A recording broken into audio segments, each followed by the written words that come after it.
Boa tarde, oitavo ano. E aí, como é que tá a quarentena? Tá dando para estudar? Tá se comprometendo com você mesmo? Porque você sabe, né, que esse momento é seu, que a responsabilidade é sua. Nós estamos aqui dando o nosso melhor, fazendo a nossa parte para que vocês saibam que a gente se preocupa com vocês, se preocupa com a aprendizagem de vocês.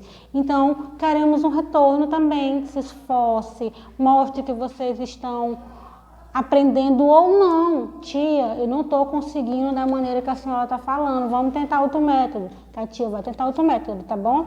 Então, vamos lá. Vamos falar da nossa aula de ciência. O que a gente viu na última aula? Na última aula nós vimos sobre matéria e energia.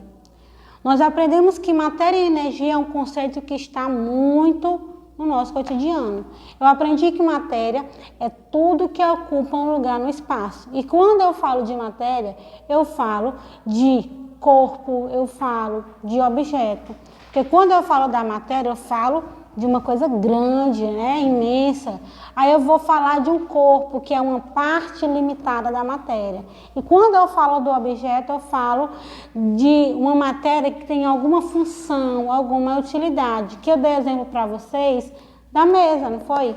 A mesa ela é um objeto que foi feito de um corpo, de uma parte de uma matéria. Que corpo foi? Da madeira. Então eu tenho uma matéria, madeira, um fragmento dessa matéria, o corpo, foi utilizado para fazer um objeto que no caso é a mesa.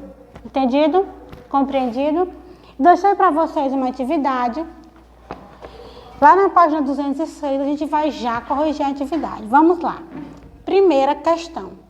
Associe com F para fenômeno físico e Q para fenômeno químico. Vamos só lembrar rapidinho. Fenômeno físico são aqueles que têm alteração somente no aspecto físico, como por exemplo, que eu dei, né, a água, o gelo e o vapor. Todos são o que? Feito pela molécula H2O. Se está no estado sólido, se está no estado de vapor, a sua composição não altera. Então, eu compreendo que esse é um exemplo de fenômeno físico. Mas, por exemplo, eu tenho uma folha e eu vou queimar essa folha. Essa folha vai mudar a sua composição, além dela mudar a sua matéria, né? Além dela mudar o seu aspecto físico, ela mudou também a sua composição. Então, esse é um exemplo de fenômeno químico.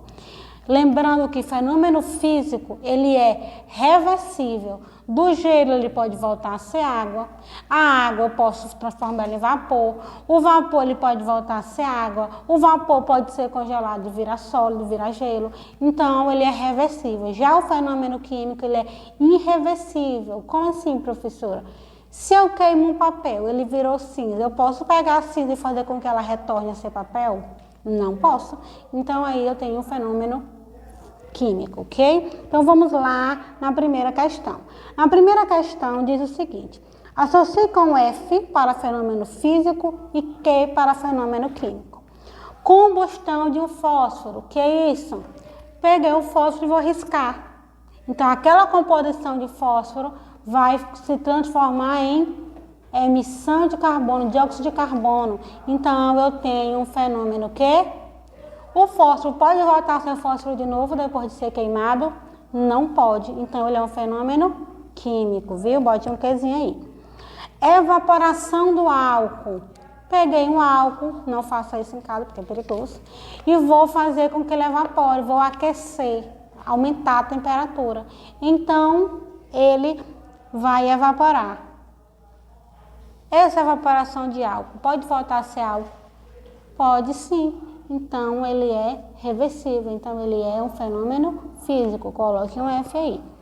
Fotossíntese. Fotossíntese, que é o processo de transformação de energético da planta, que usa energia solar, que usa sacarose, açúcar carbono necessário, carboidrato necessário para energizar a planta, que usa sais minerais presentes na terra, no solo, que usa a água que a raiz consegue absorver do solo também. Então, a junção disso faz com que ocorra o processo de absorção e respiração celular. Então, eu chamo de fotossíntese. Ela é química ou física? Hoje a planta fez um processo de fotossíntese, ela eliminou o carbono, nós respiramos esse carbono pode voltar para lá em forma de oxigênio para fazer com que a planta consiga produzir seu alimento e liberar o mesmo carbono de novo? Não pode. Então é um fenômeno químico porque ele é irreversível. Lá na fusão do gelo, quando tem um processo de transformação do gelo, né? Estou mudando o gelo aí de estado. Ele é físico ou é químico? Peguei o gelo e vou aquecer para que ele mude o seu estado. Então, ele vai mudar a sua molécula? Não vai. Então, ele é um fenômeno físico. Reflexão da luz, emissão de luz. A luz ela vai conseguir ultrapassar por uma matéria e vai refletir. É um fenômeno físico ou um fenômeno químico? É um fenômeno físico, porque ela não tem alteração, ela ultrapassou, mas ela não deixou de ser luz. Fermentação de um caldo de cana. Está extraindo o caldo da cana e eu vou deixar ele apurar, né? Geralmente ele é fermentado para fazer cachaça. Então é um fenômeno químico, porque essa fermentação ela não pode ser refeita, ok? Fervura da água. Tenho água no estado líquido e quero transformar ela em vapor. Ela vai deixar de ser H2O? Não vai. Então, fenômeno físico. Formação de ferrugem. Lembra lá de uma bicicleta que tu não queria, que se acabou lá no quintal? Quando for olhar, estava toda enferrujada. Tem como reverter o processo? O cano da bicicleta já estava todo desgastado por conta da ferrugem. Tem como? Não tem como. Então, é um fenômeno químico, viu? Queima do álcool. Eu sei que se eu for congelar ou se eu for aquecer o álcool, é um fenômeno físico, certo? Mas se eu for queimar o álcool, eu vou jogar o álcool e vou tacar fogo nele. Ele vai fazer o quê? Ele vai entrar em combustão rapidamente, ele vai queimar. E ele vai voltar a ser álcool? Não, ele se transformou em outro gás, ele vai se transformar em outro tipo de gás poluente. Um copo em queda livre, lembra? Tem um copo e vou soltar esse copo. Ele é um fenômeno físico ou químico? O fato dele cair, dele mudar de um ponto para o outro, não altera a sua composição, ok? Se esse copo for de vidro, professor, eu despenco ele do alto, ele caiu no chão, ele virou só o bagaço, deixou de ser vidro? Não deixou, virou um bagaço de vidro, mas ainda é vidro. Então, ele é um fenômeno físico, ok? Segunda questão. Observe o texto a seguir. Versos íntimos. Vês, ninguém assistiu ao formidável enterro da tua última quimera. Somente a ingratidão, esta pantera. Foi tua companheira inseparável. Acostuma-te à lama que te espera. O homem que nesta terra miserável mora entre feras, sente inevitável a necessidade de também ser fera. Toma um fósforo, acende teu cigarro. O beijo amigo é a véspera do escarro. A mão que afaga é a mesma que apedreja. Se alguém causa ainda pena à tua chaga, apedreja essa mão vil que te afaga, escarra nessa boca que te beija. Augusto dos Andes. Essa poesia, ela retrata alguns momentos em que eu posso identificar fenômenos físicos ou químicos. E o que a questão quer? Ela quer que tu extraia do texto, que tu observe alguma transformação química, você vai extrair ela, né? E vai explicar como ocorreu a transformação. Então, extraia do texto uma transformação química da matéria e explique o que ocorreu na transformação. Então, vamos lá. Vamos ver os primeiros versos. Vês, ninguém assistiu à formidável enterra da tua quimera. Que não tem, né? Somente a ingratidão, esta pantera. Foi tua companheira inseparável. Também não tem. Acostuma-te à lama que te espera. O homem que nessa terra miserável mora entre feras, sente inevitável necessidade de também ser fera. Então, também não temos. Toma um fósforo. Opa, presta atenção. Toma um fósforo, acende o teu cigarro. Eu vou pegar o fósforo, eu não, foi ele lá, né? E ele vai acender o fósforo vai passar por um processo de quê? Combustão. Ele vai transformar o fósforo, vai se transformar em outro tipo de coisa quando ele for queimado e vai eliminar dióxido de carbono. Então, aqui eu tenho uma transformação química, porque não tem como mais essa fumacinha que saiu quando eu acendi o fósforo voltar a ser fósforo, ok? Então, aqui é a frase que a gente estava procurando. Toma um fósforo e acende o teu cigarro. Ao acender o cigarro, ocorre sua combustão, que é irreversível e, portanto, um fenômeno químico. Tanto o fósforo vai sofrer uma combustão como o cigarro, porque o cigarro queimado não volta mais a ser cigarro, assim como o fósforo queimado não volta a ser fósforo, ok? Então vamos lá para o nosso novo assunto que tem como tema massa e peso. Quando a gente fala de massa e peso, vem uma coisinha na minha cabeça, né? Quantos quilos você pesa? Aí tu vai dizer, eu peso tantos quilos. Se eu te disser que essa informação está errada, que você não pesa. Quando uma pessoa pergunta quanto que tu pesa, ela quer saber a quantidade de massa que você possui. Exatamente, professora. Até agora você foi enganado. Até agora lhe disseram que você... quantos quilos tu pesa? Eu peso tantos quilos. Não é assim, tá? É qual a quantidade de massa que você possui. E como é que eu posso saber de massa? Eu aprendi que a matéria, ela ocupa um lugar no espaço, certo? Mas quanto que essa matéria ocupa de espaço? Ela vai ocupar de acordo com a sua quantidade de massa, ok? Por isso que a gente quer saber a quantidade de massa dos corpos da matéria, porque ela determina, a massa vai determinar a quantidade de matéria, ok? Então vamos lá descobrir uma equação física, para a gente saber a massa, ok? Vamos lá. Se eu sei que massa é a quantidade de matéria, o que é peso? Peso é uma equação química que para mim saber, eu tenho que saber a massa e sempre essa massa tem uma relação com a ação gravitacional. Lembra que agora há pouco a gente viu uma questão que perguntava sobre a queda livre, certo? Quando um objeto ele vai cair, ele está sofrendo uma ação gravitacional, certo? Ele está sofrendo ação gravitacional. E sempre, em qualquer lugar, a gravidade é 9,8 metros por segundo. Mas aqui a gente vai dizer que o G de gravidade ele é igual a 10 metros por segundo. Então, se um copo que pesa 40 gramas,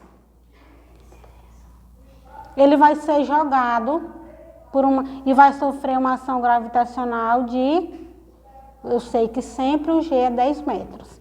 Qual é o peso desse copo? Muito fácil, né? 40 vezes 10, então o peso dele é 400 newton, porque peso é dado em newton, ok? Compreendido? Vamos voltar para o nosso livro? Então, lá no livro, na página 207, é o seguinte: massa é, por definição, a medida da matéria, quantidade de matéria, pela qual um corpo é formado. Importante frisar que massa é diferente de peso. O peso é uma forma e vai variar conforme a gravidade do local.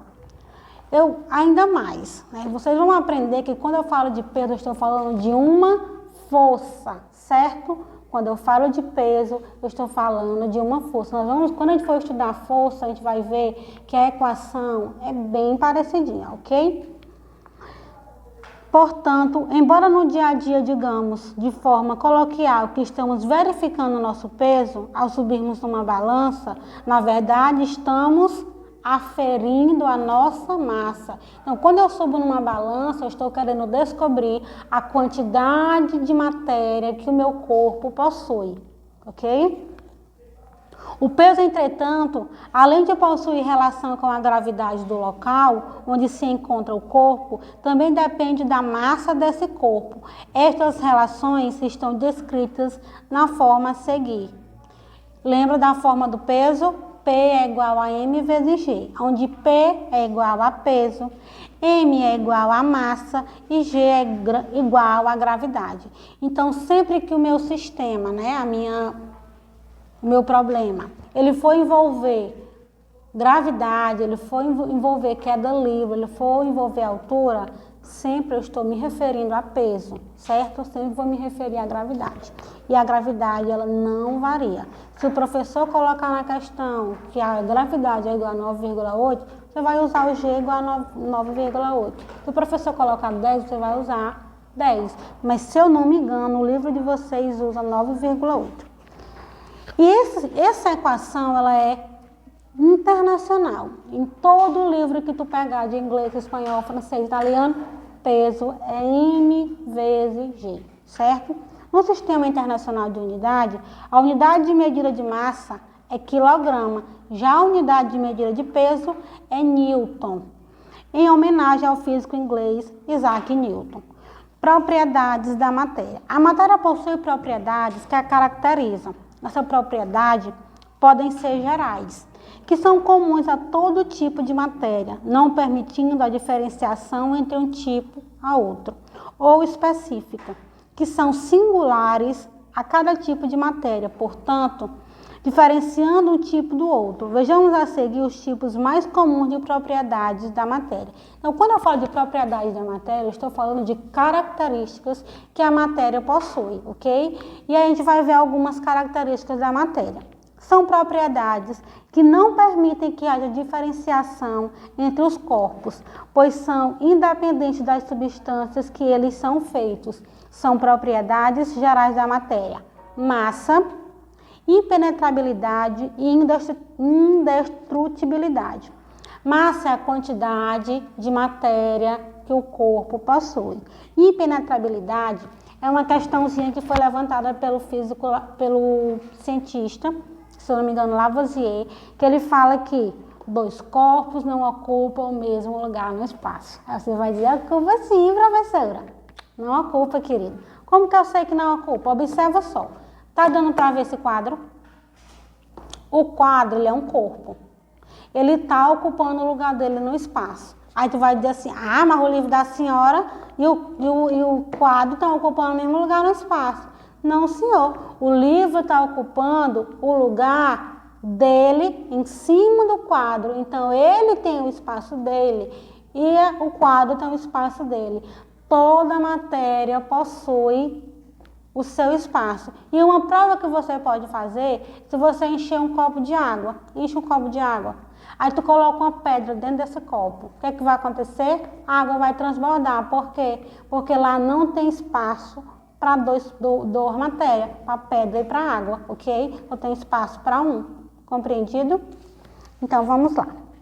Quando eu falo de indestrutibilidade, eu estou falando que a matéria, ela nunca tem fim, ela não pode ser destruída, ela apenas se transforma. Observa o seguinte, a prova disso. Se eu pego uma folha de papel e eu vou queimar essa folha, ela vai deixar de ser papel e vai ser o quê? Cinza. Então, é a prova de que a matéria, ela não tem fim. Ela é indestrutível, ela vai se transformando. Lavoisier também diz que na ciência nada se perde, tudo se transforma, certo?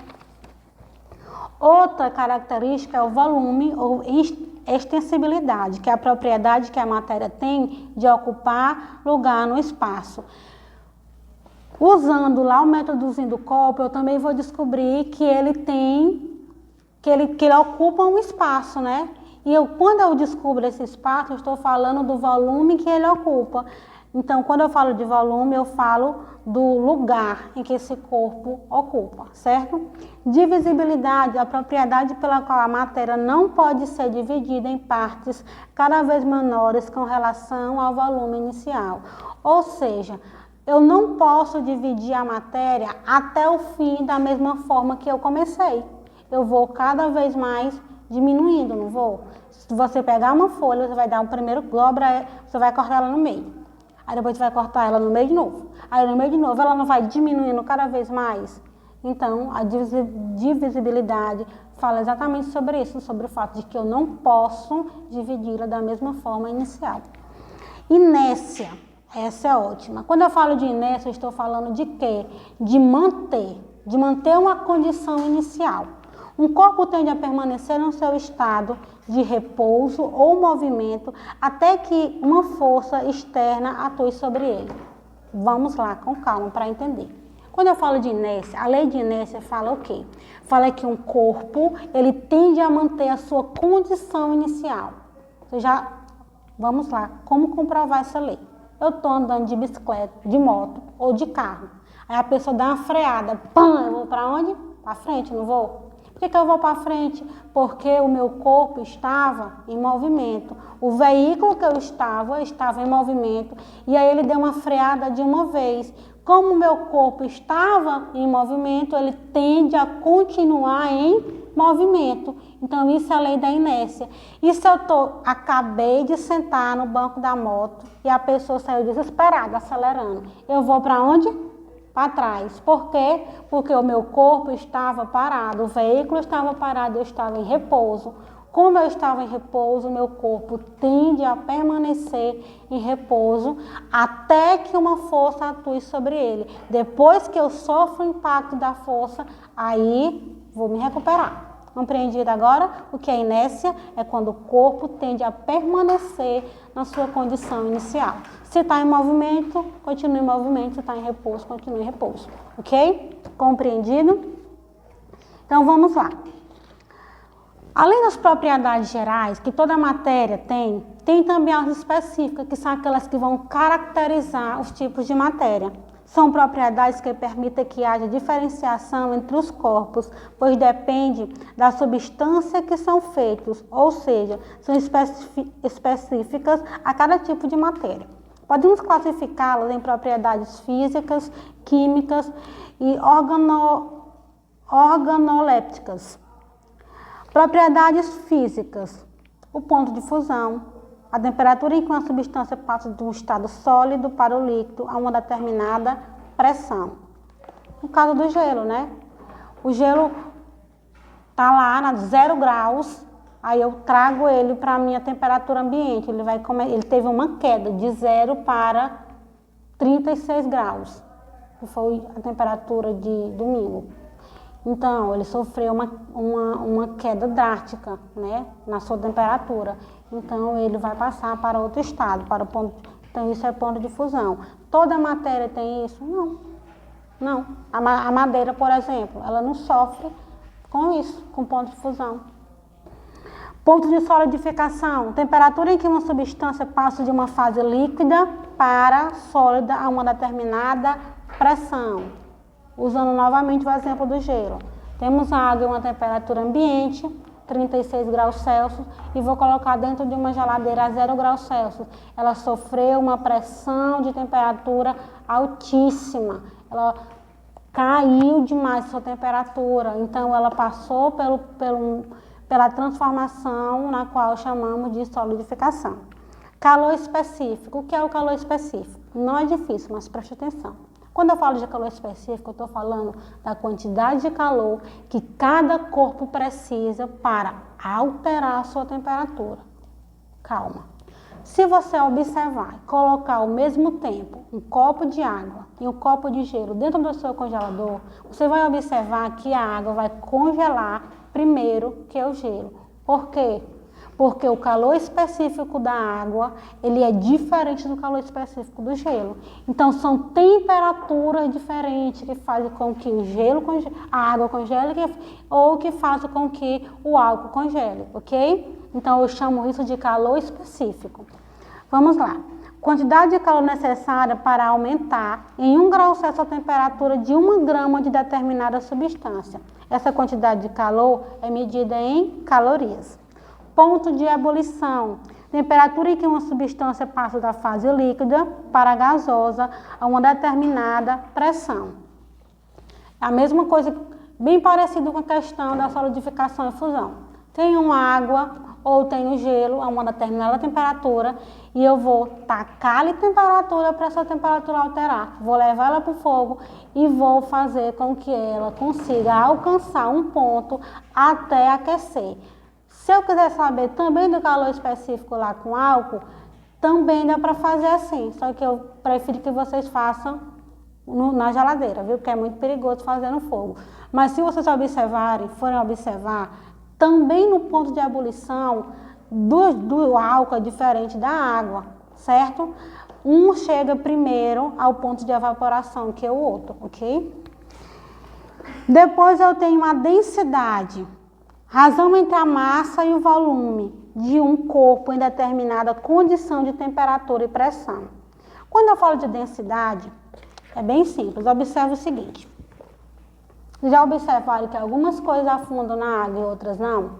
Por quê? Por conta da densidade, que é uma relação do volume que essa matéria ocupa com a massa que ela possui, ok? Então, eu consigo determinar a densidade de um corpo por meio de uma também equação. Vamos ver aqui a equação?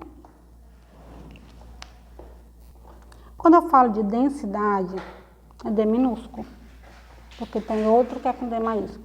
Quando eu falo de densidade, eu vou dizer que a densidade, o D, ele é igual a M de massa dividido pelo volume, certo? Então, eu tenho que, quando eu vou, para me saber, sem ser preciso fazer um teste com toda a matéria para saber se ela afunda ou não na água, é isso que os engenheiros fazem. Eles vão calcular a densidade da matéria para saber se ele vai flutuar ou não na superfície aquática. Então, eu tenho que saber qual é a massa dessa matéria e tenho que saber qual é o volume, ok? Para isso eu vou descobrir. Então, vamos pensar aqui que tem um corpo e eu quero saber se ele afunda ou não. A massa dele, vamos usar do copo. Eu usei, foi 40 gramas, não foi? 40 gramas. Ele ocupa um volume de... Vou pensar aqui. Um copo tem 200 ml. Vou botar 200. Um volume de 200 ml. Qual é a densidade desse copo? O que eu vou fazer? Eu vou dividir o 40 por 200. Vocês sabem que pode, né, gente? Que isso é totalmente permitido. Acrescento um zero aqui, outro aqui, uma vírgula, eu tenho 400 dividido por 200. Corto 2 zeros, então 4 dividido por 2, que dá 0,2. Então, essa é a densidade, vamos dizer, dessa bendita matéria aqui de 40 gramas. A água tem uma densidade 0,1, essa aqui é mais pesada do que essa, então ela vai flutuar, ela não vai afundar, ok? Então, voltar para o nosso livro. E aí, deu para entender sobre a densidade? Deu para ver que, eu ainda nem falei, eu não falei para vocês a unidade, né? Mas a unidade de densidade, vocês vão ver bem que na 208, que é gramas por centímetro cúbico. Por que centímetro cúbico, professora? Porque volume é dado em centímetro cúbico, certo? Porque tem 3 dimensões, não tem? Tem altura, largura e comprimento. Então, são 3 dimensões, centímetro cúbico. Propriedades químicas. São aquelas que caracterizam a substância por meio da modificação da sua composição química. Propriedades organolépticas. São aquelas que podem ser percebidas pelo sentido humano. Dureza, cor, brilho, odor e sabor. Eu não consigo perceber sem fazer nenhuma equação, sem fazer nenhuma coisa mirabolante. Então, é isso. Então, gente, Por hoje é só, né? Apesar da aula ter sido enorme, mas era necessário. Vamos fazer a nossa atividadezinha da página 203, certo? E na próxima aula a gente fala sobre a atividade e vamos entrar no assunto mais top, que eu mais amo, que é energia. Bons estudos!